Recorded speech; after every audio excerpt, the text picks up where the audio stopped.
What is up, everybody, and welcome into the Locked On NBA Podcast Friday edition. I'm your host, Adam Matas. Today, Nick Engstad has the night off, but we found a nice replacement for him. Host of the Locked On Pacers podcast, it's Tony East. Tony, how you doing?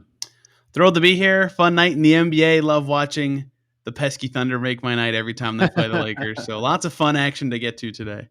They salvaged the night, I would say. I don't know if it was a fun night in the NBA, but they salvaged it for me and gave me some great, I would say, some great shade. It's always fun when the Lakers completely trip over their own feet, and that's what happened tonight. We'll get into that game as well as all of the other games here coming up. But first, this episode of Locked On is brought to you by McDonald's, proudly serving communities since 1965. McDonald's has always been more than a place to get tasty food and affordable food.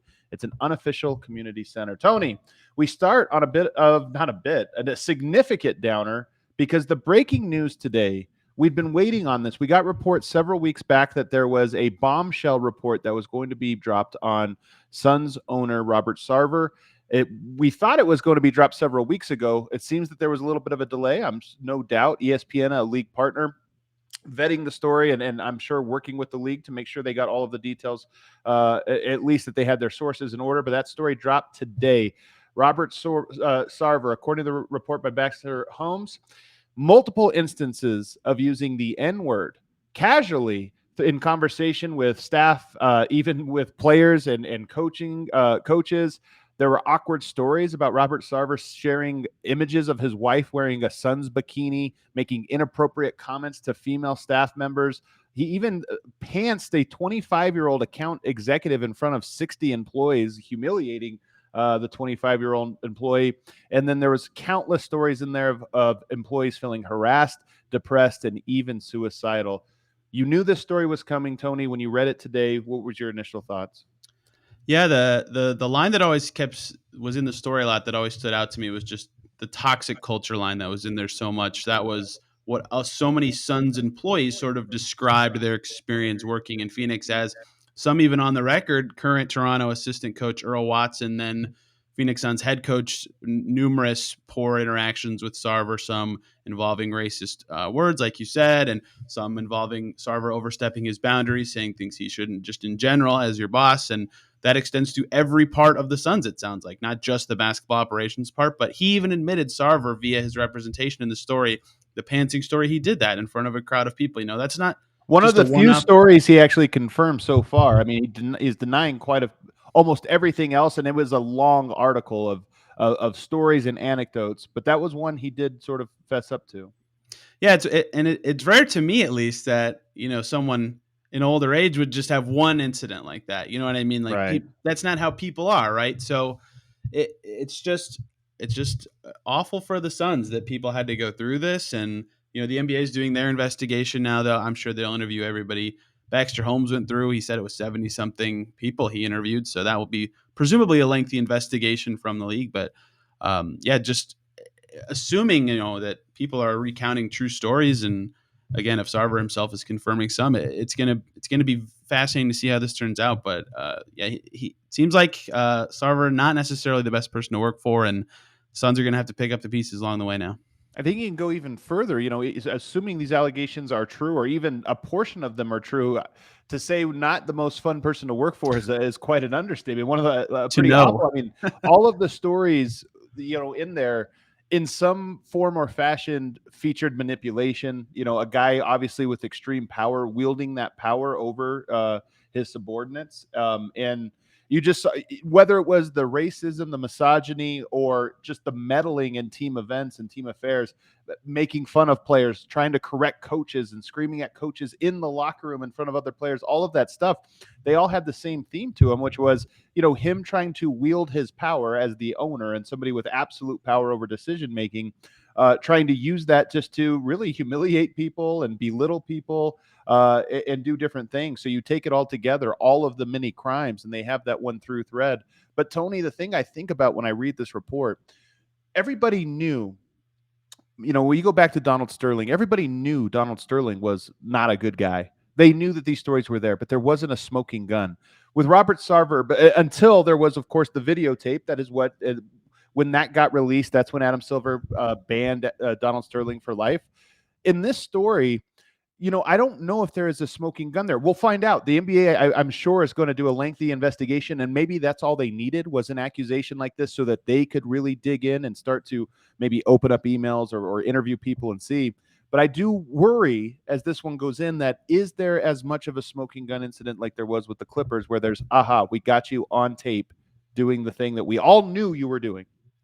Yeah, and even remember Bruce Levinson with the Hawks earlier this decade That's sent an right. insensitive email, Yep. and same kind of deal with Sterling, where once they had the physical evidence or the actual evidence, the investigation speeds up or is a little easier, and the NBA can actually step in and take action. So it will certainly be, the NBA has resources beyond anything we could imagine to do something like this, and they have records of staffers that maybe even ESPN can't get to. So hopefully they can vet every single story and interview everyone involved with every party to just make sure they're on top of every single accusation in this, and make sure they know the full scope of things, because like you said, misogyny, racism, being It was controlling, everything. Like he really hit the whole every bingo box. card of everything. Yeah, everything. I mean, yeah, reading the article, we could talk for forever on this. Just the investigation has so much to uncover, and if they can get a smoking gun like that, it'll be fascinating to see what Sarver's future actually holds with that Suns team.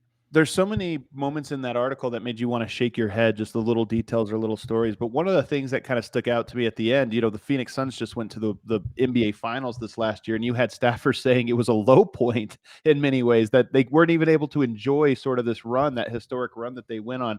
That's how toxic the culture, it sounds like, is around Phoenix. So that's obviously a story. And that was a story hanging over the heads of Phoenix today as they played host to the Houston Rockets. As we segue now into covering some of the games that happened tonight. So this report, I'm sure all the Phoenix Suns players knew it was coming. Everybody kind of saw this was coming. And I'm sure some of the anecdotes that were shared in here were things they had either heard or had firsthand witness to. Yeah, So there Adam, was after the game, we had Devin Booker commenting on Earl Watson, the head coach who is directly quoted in the story, right, saying, "That's my guy," right? right. Going to bat for the coach who's directly named in the story. Certainly, again, for a player still on the team owned by Sarver, a fast-hitting quote after the game as well. Very fascinating. So they go into this game, and I'll be honest, Houston Rockets are not a very good team. In fact, this was my first chance watching them start to finish. They were an AAU-esque style of play to them, very disorganized. And this is no knock on the team, organization, coaching staff. That they've got a lot of young guys, and they've got young guys who their MO, Kevin Porter Jr. You've got Jalen Green. You've got guys, even Christian Wood, that like to play a little bit of one-on-one. So they were a disorganized team. This was a lifeless game for a majority of it. I thought when JaVale McGee came in the third quarter, he was the first guy to inject some energy and life into the Phoenix Suns crowd and to the Phoenix Suns team. Phoenix went on a run, and they never looked back in that third quarter. But this was an ugly game. Anything stick out to you? Yeah, all my notes about the Rockets are negative, except for about Christian Wood, who I continue to just every time I watch Houston, I'm fascinated by him. I mean, it seems like he would have a pretty important role on a lot of teams. He's a very good player. They played the Suns basically even with him on the court, and the Rockets lost by double digits in this game. He was really good, especially in the second quarter when the Rockets were ahead, actually, going into halftime. He was really good. But my Rockets notes a lot of the time entail that Kevin Porter Jr. is more off-ball guard than on-ball guard, and that kind of makes their offense just so awkward to me at times. He can't really create for other people, so it feels like a lot of their possessions are your turn, my turn, and that's kind of the consequence of having a young team full of guys learning how to create, how to read the game and stuff. But it makes it tough for them to really grow and get guys into good positions to succeed with the way he plays when he's your starting point guard. You go to the other side and look at Phoenix. They get the win tonight. Houston, not a very good team, but they get the win tonight and go to 4-3, 3-2 at home. They have not been quite as impressive as I think a lot of people expected for them being a mostly healthy team coming off of that finals run. What have you seen out of them, and how do you analyze their season so far? Yeah, Mikal Bridges is he has always been an awesome piece for them, but his step forward this season has been helpful for them because they've struggled. Like you said, they just got over 500 for the first time this season today, and they needed a big Booker performance to do it. I wonder if there's finals fatigue for a lot of these teams. Like the team that loses the finals comes out and struggles. And I think there's a thing in the NFL where like you lose the Super Bowl and you come out slow too. Right. But yeah, so that you're in Denver. The Broncos had that following season after that Seahawks Super Bowl. That was not very fun, right? So They were terrible, though. That wasn't like a hangover season. That was a we are no longer good season.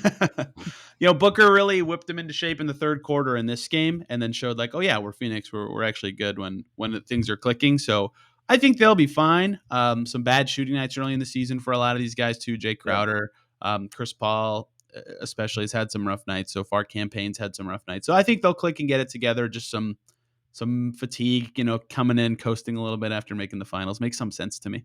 Devin Booker at 28% from three entering. He's one of a long list of players who have kind of not found their shots early in the season. So as unimpressive as they are, still a winning record at 4-3, and him with a lot of area to grow. On the other side, though, we do have a ton of games. We've got Utah, Atlanta, Boston, Miami. Boston might be the most interesting team of the night, even if there was a blowout win. And then, as we mentioned, the Thunder go into Los Angeles and down the Lakers, 107-104. We'll get to all those games in segment 2.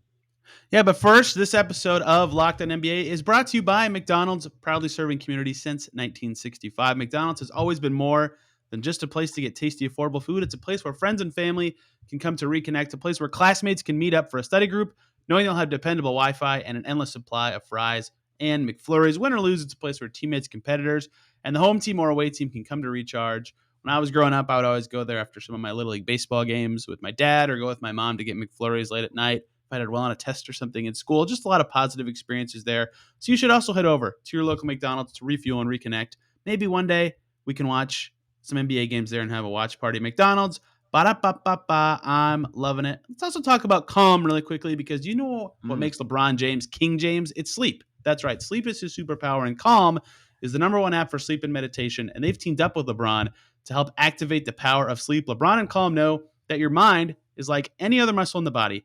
You don't have to be a world champion to learn how to train it. Calm can help you train your brain so you sleep better, reduce your stress, and perform at your best. Just like King James for LeBron, sleep is a critical part of his mental fitness routine. As he says, getting good sleep and finding time to rest is one of the most valuable things I can do for my body and mind.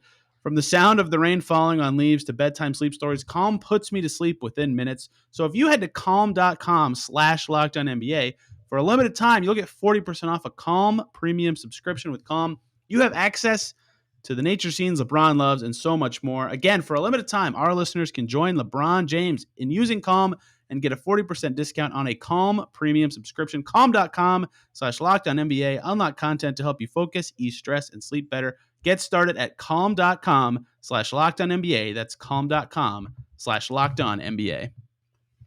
Back here on the Locked On NBA Podcast Friday edition, let's go around the association, Tony, and look at all the games that happened tonight. We'll start with Philadelphia beating the Pistons. Philadelphia on a second night of a back-to-back. They are facing some adversity here. COVID protocols had hit the team. They played tonight with just 8 guys on the second night of a back-to-back.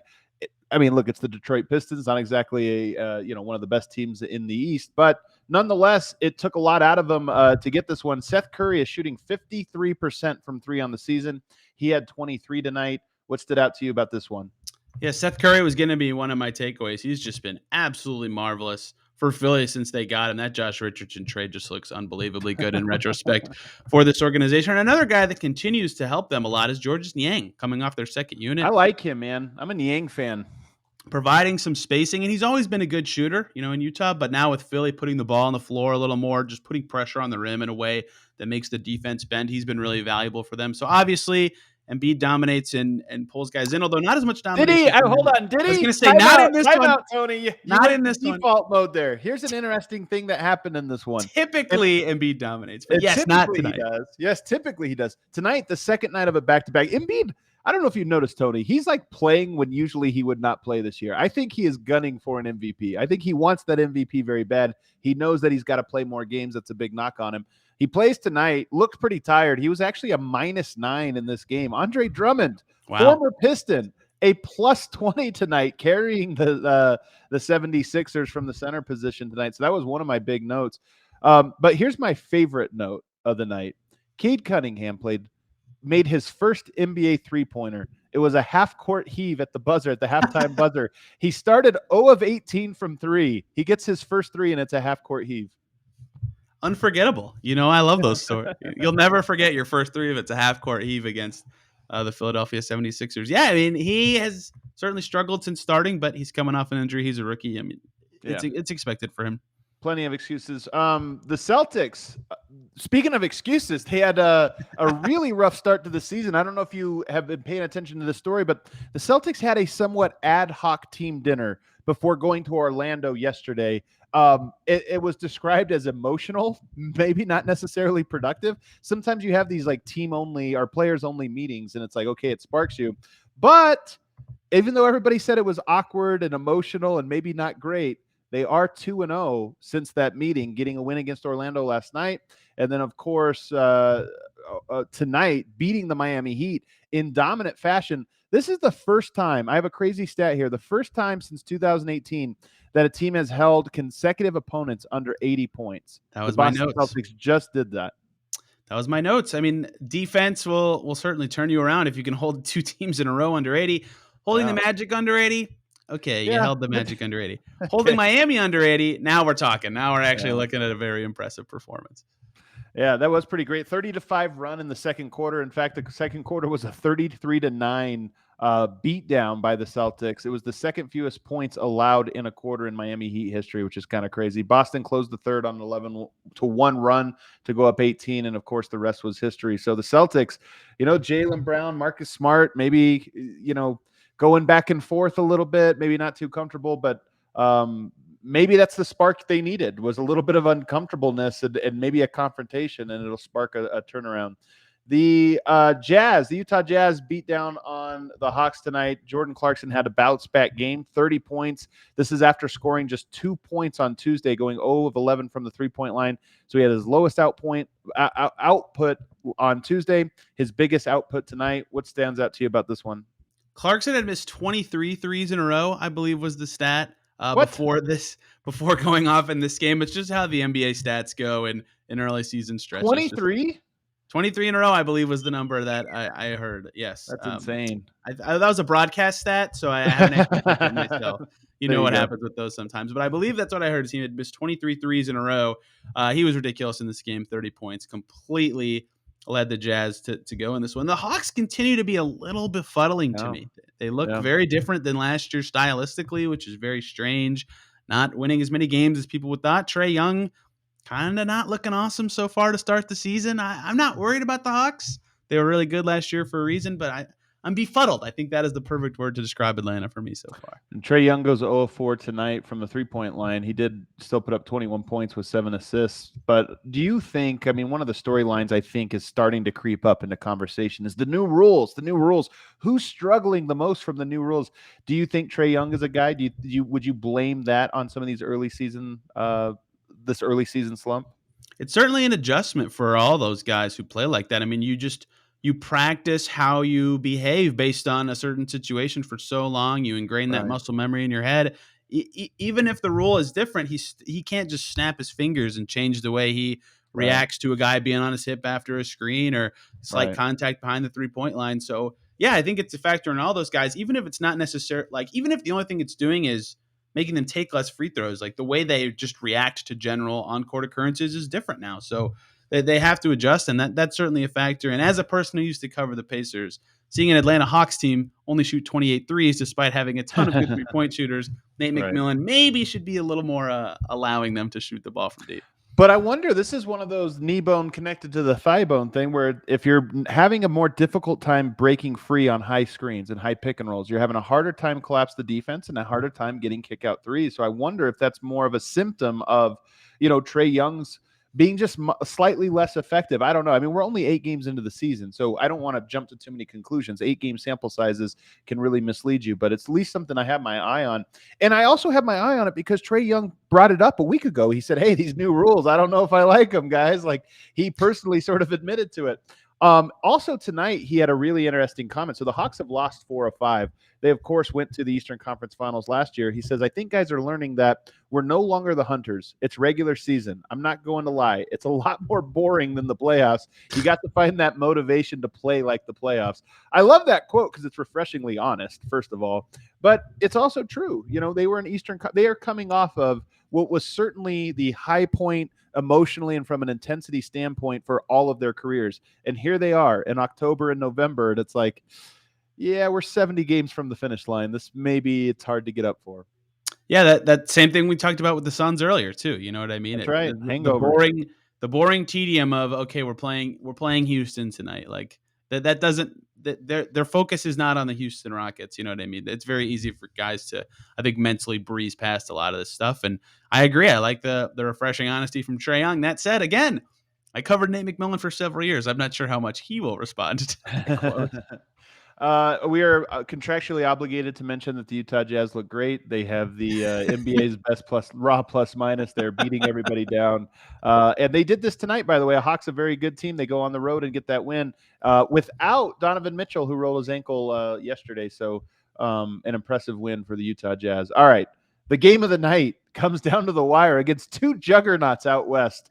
The Oklahoma City Thunder and the Los Angeles Lakers. I'm just going to go ahead and spoil. I know you want to make this point, but I'm going to make it. Shai Gilgeous-Alexander is a superstar, and his pull-up three from the logo. So to set the stage, this was a back-and-forth game, especially in the fourth quarter. Thunder were down 19. They come storming back. It's a game in the second half all the way through. Shai Gilgeous-Alexander, with 1 minute and 20 seconds left and about 20 seconds on the shot clock, walks the ball up court and decides just to launch it from the logo. 16 seconds on the shot clock still, Tony. He launches a three from 40 feet away, drains it. That might be one of my favorite shots I've ever seen. It was like unbelievable. It was like the most, I think so far this season, that's my most no yes shot I've seen. Oh, to me it was yes. Like as soon as he pulled up, I'm thinking, I honestly thought, was there a whistle I missed? Like it looked like, you know how there's a whistle and a player will just throw the ball. Throw it up. Yeah. That's what it looked like. I was like, what's he doing? And he just drained it from 40 feet. He is not short of any confidence, and he controlled the game in the fourth quarter. The way the Thunder Lakers games go is just outrageous, and Shai is a big part of it. Like he just takes over against this Lakers team that has no one to defend well at the point of attack, and his skill set caters very well to thriving in these moments. And having a superstar moment against the Lakers in LA is just sick. It's just sick, and it was an awesome shot and very deflating for the Lakers. What'd that make the lead? 5, I believe, at that time. I think it made it 6. I think they were up 3, and then they go up 6. I mean, but you're talking about an important. Even up 3 with 1:20, you're thinking, okay, every team's going to get about 4 more possessions. You know, with the way an end of game works, every possession matters, and he just pulls up on the craziest shots I've ever seen. He was the best player on the court. This isn't hyperbole. He was not even the best close to anyone else. Best player on the court tonight, and it featured Russell Westbrook and Anthony Davis. LeBron, of course, took the night out. As we were told, you know, that's one of the values of having Russell Westbrook this year. LeBron can rest. No need to worry. He just rests LeBron all year and just skate right in. Well, Lakers still 5-4, so it's not like the sky is falling, but they have had the easiest schedule so far in the NBA. So I feel like going 0-2 against the Thunder, that might come back to haunt them. Is this a hot take about the Lakers that Carmelo Anthony's been their second best player this season? I mean, so he's crazy. He might make an appearance here later on in power rankings as I talk about him, but he's been on fire from the 3-point line. And even tonight, he hit a couple big ones. Really, though, it's weird to say he was the reason the Lakers hung around in this game. Yeah. Could have been a blowout, but he goes 5 of 10 from the 3-point line for 21 points, including 2 huge clutch ones. Some clutch ones just to keep it a game. So I don't know that it's a hot take, but I would say if you're the Lakers, you probably don't feel great about that fact. Go ahead. Yeah, I was gonna say another big Shai moment to seal this game. I mean, late the Lakers, I think, were down 1, and they had a foul opportunity, and Shai wiggles his way free, and Russell Westbrook decides to guard nothing. I don't really know what he was doing. If you find the clip of the defensive possession somewhere on the internet, you try to figure it out for me. Lou Dort wide open under the basket, and Shai just immediately reads the misplay on defense and gets the Thunder the bucket. Tony, you're selling it short here. I mean, you're right. Like, I'm all for ragging on Russell Westbrook. He actually threw the ball out of bounds also on a fast break that could have tied the game. So he had a really rough fourth quarter here in this one. But the reason he decided to go and double the ball, Shai Gilgeous-Alexander, because he was dominant. There was a little bit of a, hey, anybody but him. And unfortunately, of course, they gave up the wide open dunk. I'm sure you didn't want to give that up. But that's how much Shai Gilgeous-Alexander was in their head down the stretch. Yeah, it was an obvious foul. Like, shot clock was off. Like, you don't have to send anyone else. Just let Shai's man foul him. You'll get the ball back. But it was certainly a blunder from him, and the Thunder held on. Credit to them. They love these massive 20-ish point. This was 19, I think, 20-ish point comebacks against the Lakers. They got some fun players. I love the new generation of players, man. And Shai's right up there atop the list. I mean, I watched Ja a bunch this week because Denver goes 0-2 against Memphis this week. But Ja Morant, Shai Gilgeous-Alexander, there's just so many guys, this new class they're dynamic, they're fun, they love to compete. That's the thing you like about them is they're not, they did take every game personally in some way. And tonight, Shai clearly felt like I'm in Hollywood. I'm going to put on a show. And he was up for that challenge. Let's take a break. On the other side, though, as we do every single Friday, we got a power rankings. And this time, Tony, power ranking the 5 craziest stats. Early in the season, there's always crazy stats. I've got some crazy stats for you that you're not going to believe on the other side. I love it. But before I get to hear your crazy stats, Adam, we got to talk about Built Bar because Thanksgiving is coming up. I love Thanksgiving. I'm an eater myself. And all the good foods and treats, there's plenty of them. But if you want a yummy dessert that's not so full of calories and sugar, it's the perfect time for Built Bars. It's the new holiday dessert. Feast on something delicious and feel good about it. One slice of pie that you might eat around the holidays has 300 calories, and that's on the low end. Most Built Bars are only 130 calories and only 4 grams of sugar that also have plenty of protein. You can replace that coconut cream pie with coconut Built Bar or go for raspberry Built Bar instead of that raspberry pie. Lots of good flavors to replace any pie. They're all 100% covered in chocolate protein bars. They're delicious, low calorie, low carb, and they're a great option when you're hungry. Good meal replacement, good snack, whatever you want to do. You can share some at your family gatherings this holiday. It'll make things less awkward. New surprises all month for Built Bar, too. They got limited time flavors coming at Built.com regularly. So go check out the site often. And there's nothing like Black Friday. So mark your calendar. Black Friday will be a huge event at Built Bar with all sorts of surprises. Go to Built.com and use the promo code LOCKED15, all one word. You'll get 15% off your order. That promo code is LOCKED15 for 15% off at Built.com. Tony, I'm looking at the post-game presser from Shai here, and he was asked about that shot, and he said, I just felt it. I've never felt it like that. I've never been on a court and I'm like, you know what, half court, I'm just feeling it. I don't know. I'm just gonna my basketball peak, I was 15, so I don't even know what feeling it is like at that age. A nice elbow jumper. Right. All right, it's Friday. You guys know we like to end this show having a little bit of fun. Power rankings, the silliest thing everybody does. Every single blogger, writer, journalist, analyst, commentator, talking head, radio personality, all does power rankings in some form, and they're all ridiculous. So we like to have a little bit of fun, and we make categorized power rankings. And this week, one of the things I love, Tony, I don't know if you love this as well. I love when people start citing net ratings and plus minuses and this or that 1 week into the season, because literally one 3-pointer made or missed can change a team's net rating by like a full point at this point of the season. So I love when people start doing this 5-man combo has a net rating of plus 18. He played 7 minutes. Doesn't mean anything. Yeah, it's fun to look at the numbers early in the season too when they're like that. Like Justin Holiday plays for the team I cover, and he was really struggling from 3. I think he was at 28%, and then he went 5 for 7 against the Raptors, and all of a sudden you're like, oh, he's a 40% three-point shooter again. We did it, everybody. He's actually having his hottest season ever. Yeah.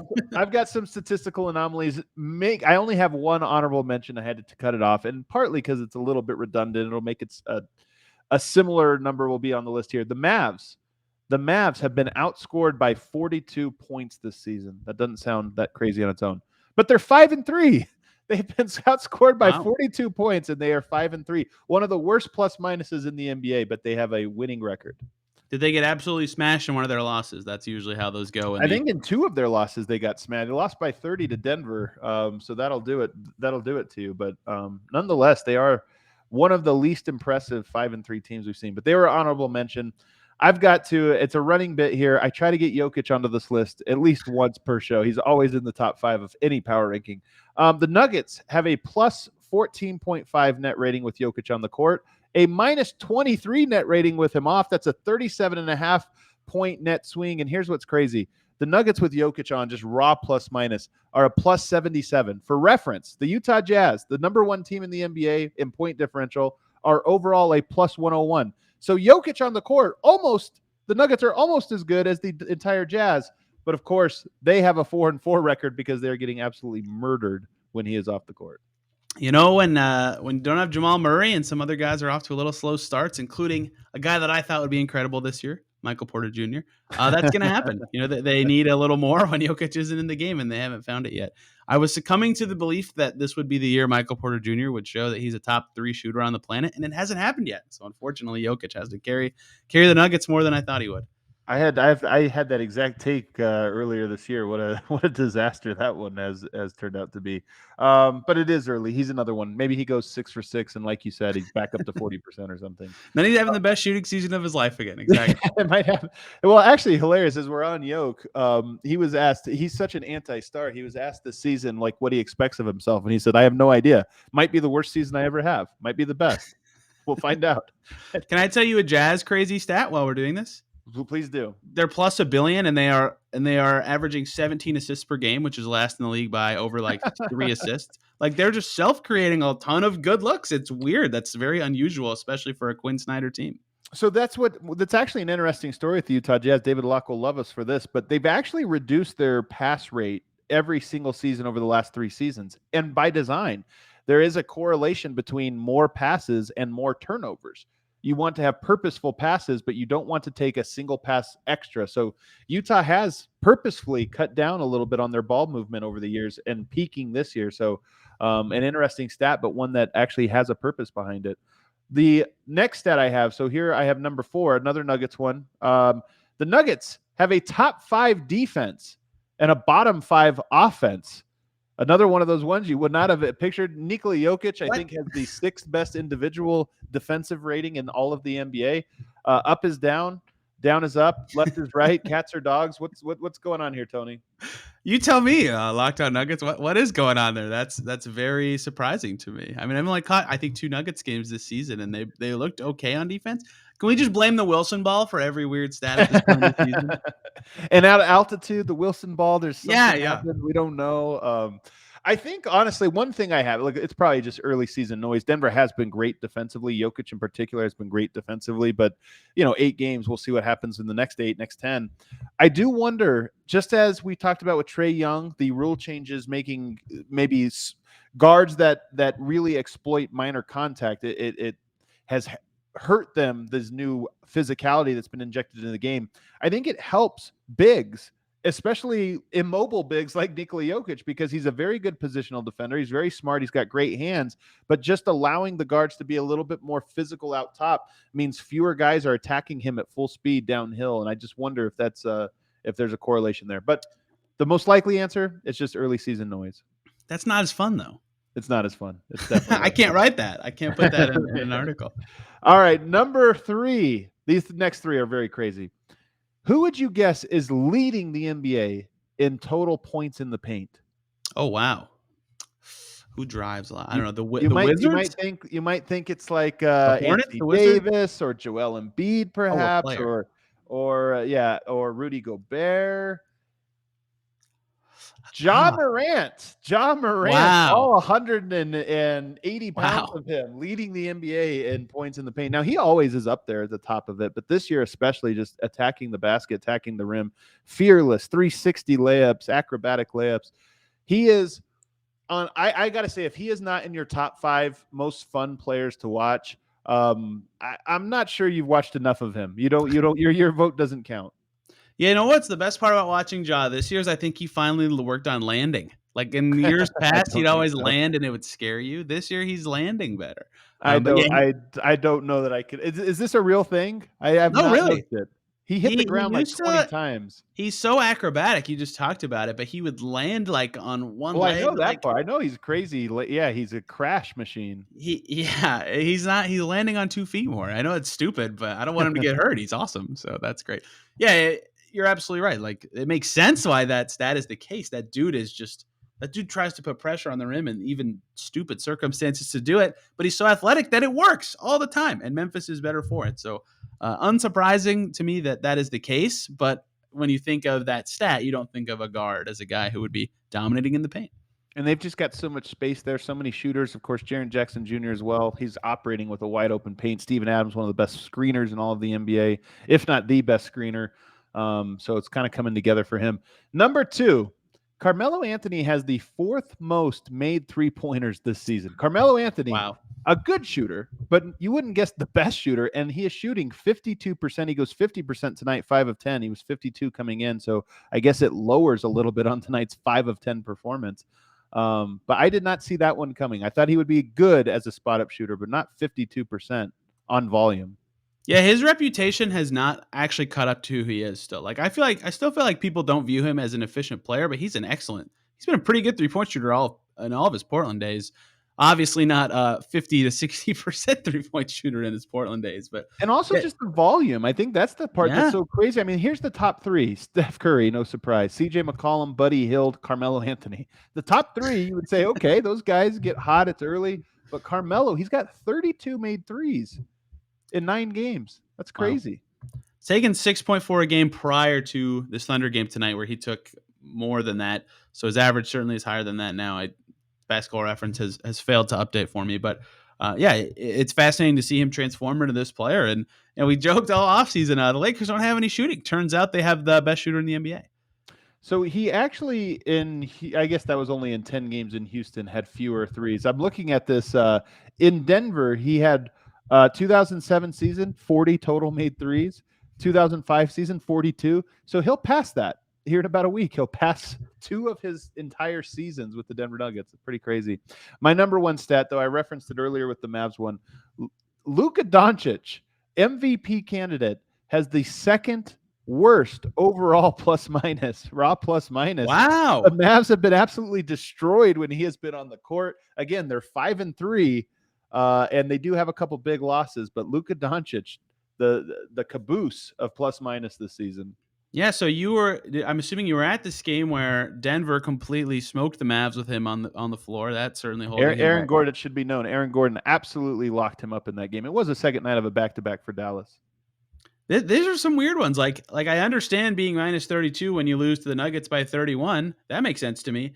But being a minus 17 when you beat the Spurs, that is certainly a little strange in terms of raw plus minus. So a really weird one. The Mavs, all of their numbers are very strange to start the season, but it's working out. 5 of 3 at least so far. So begrudgingly so. Some bad signs, I guess you would say, for the Mavericks going forward. But again, you play to win the game. They're 5-3. Can I tell you a stat I expected to be on your list that isn't? Let me hear it. The number 1 defense in the NBA belongs to who? Do you know? I would have guessed Miami. The answer is the Golden State Warriors. I don't think that one's that crazy. They have Draymond. It'll always be good, but not that Steph's like a terrible defender, but him and Poole are not even average, and they don't have Clay yet. They have good defenders on the team, but number 1 over the Heat, what they've been doing so far, I was very surprised they were that high up. It's not what I think of the Warriors. Andrew Wiggins, they got some guys on there, but I guess it is a little surprising that they are number 1. Some of these West Coast teams, including the Lakers, are just off to a very soft schedule. We'll see how it happens when they have to Wilson head, ball. Don't worry about the schedule. It's the Wilson ball. That's exactly what it is. The Wilson ball on the West Coast. It just doesn't hit right. That does it for this week, guys. We hope you enjoyed the week of the NBA. We hope you enjoyed the entire week of Locked On NBA shows. And have a great weekend. We're going to be back again next week with shows Monday through Friday, and of course, all of your favorite teams as well, through hockey, through baseball, through football, through basketball. We got you covered on the Locked On Podcast Network. Have a great weekend, everybody. We'll see you next time.